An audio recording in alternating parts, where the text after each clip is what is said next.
పొంగలి దానిమ్మ గింజలు అయితే ప్రసాదంగా పెట్టానండి నేను. అలాగే రేపటికి విచ్చుకోవటానికి కూడా ఇంకొక ఫ్లవర్ కూడా ఉందండి, బ్రహ్మకమలం కూడా. రేపు కూడా ఇలాగే పూజ చేస్తాను నేను. ఎందుకంటే బ్రహ్మకమలం వికసించటం అంటేనే ఇంట్లో పెద్ద పండగ రోజు అనమాట అది. అందుకోసమని మీరు ఎవరైనా కూడా మీ ఇళ్ళల్లో పూసినా కూడా సేమ్ ఇలాగే అనేది మీరు చేసుకోండి.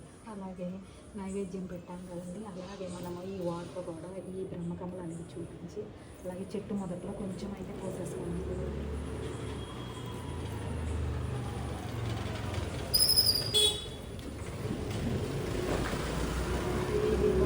ఇక్కడైతే నేను కంప్లీట్గా చేయడం జరిగిందండి. ఇప్పుడు ఈ బ్రహ్మకమలం ఫ్లవర్ని నేనైతే వచ్చేసి దేవుడి దగ్గర పెట్టి పూజ ఎలా చేస్తానో ఇప్పుడు మీకైతే నేను చూపిస్తాను.